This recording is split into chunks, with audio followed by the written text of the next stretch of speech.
அண்மை செய்தி. அதிமுக பொதுச் செயலாளர் எடப்பாடி பழனிசாமி டெல்லி சென்றடைந்திருக்கிறார். அதிமுக எம்பிக்கள் தம்பிதுரை, சி.வி. சண்முகம் ஆகியோர் இபிஎஸ்ஐ வரவேற்றிருக்கிறார்கள். அது தொடர்பான காட்சிகளையும் பார்த்து வருகிறோம்.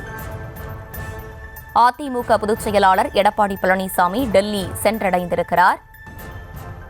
அதிமுக எம்பிக்கள் தம்பிதுரை, சி.வி. சண்முகம் ஆகியோர் இபிஎஸ்ஐ வரவேற்றிருக்கிறார்கள். மத்திய உள்துறை அமைச்சர் அமித்ஷாவை இபிஎஸ் சந்திக்க உள்ளதாக தகவல் வெளியானதை தொடர்ந்து தற்போது இபிஎஸ் டெல்லி சென்றடைந்திருக்கிறார். கூடுதல் விவரங்களோடு இணைகிறார் எமது செய்தியாளர் ராஜேஷ். ராஜேஷ், வணக்கம். விரிவான விவரங்களை வழங்கலாம். வணக்கம். பரபரப்பான அரசியல் சூழலில் அதிமுக பொதுச் செயலாளர் எடப்பாடி பழனிசாமி டெல்லி சென்றிருக்கிறார். அவர் எதற்காக சென்றிருக்கிறார் என்பதை அந்த கட்சியினுடைய தலைமை அதிகாரப்பூர்வமாக அறிவிக்கவில்லை என்றாலும் நாம் விசாரித்த வரையில் அவர் பாஜகவினுடைய முக்கிய தலைவர்கள் சிலரை சந்திக்க இருப்பதாக தகவல் தெரிய வருகிறது. குறிப்பாக பாஜகவினுடைய முக்கிய முகமாக இருக்கக்கூடிய அமித்ஷா அவர்களை அவர் இன்றைய தினம் சந்திக்க போகிறார் என்றும் தகவல் சொல்கிறார்கள்.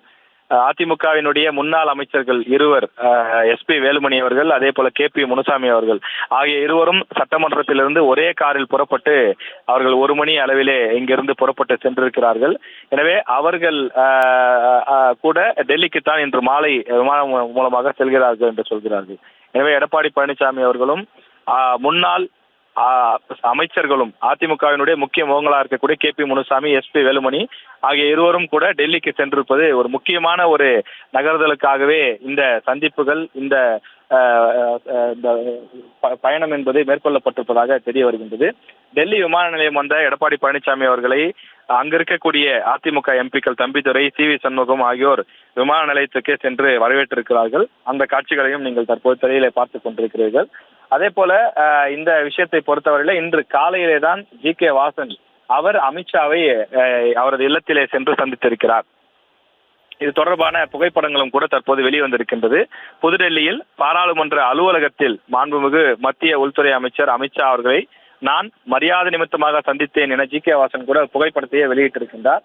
அவர் டெல்லி சென்று சந்தித்திருக்கக்கூடிய வேளையிலே இந்த அதிமுகவினுடைய முக்கிய தலைவர்களும் டெல்லி சென்றிருப்பது மிக முக்கியமான ஒரு பேச்சுவார்த்தை நடைபெறும் என்று எதிர்பார்க்கப்படுகிறது. குறிப்பாக சட்டமன்ற தேர்தலுக்கான நகர்வுகள் எல்லாம் தொடங்கி இருக்கக்கூடிய சூழலில் அதிமுக பாஜக கூட்டணி நடைபெறுவதற்கான வாய்ப்பு இருப்பதாக தெரிகின்றது. எனவே அதற்கான ஒரு முக்கிய முன்னெடுப்பாக பேச்சுவார்த்தை நடைபெறுவதற்கான வாய்ப்பு இருப்பதாக இந்த வட்டாரங்களில் விசாரிக்கும் போது நமக்கு தகவல் கிடைக்கிறது. விவரங்களை வழங்கியமைக்கு நன்றி ராஜேஷ்.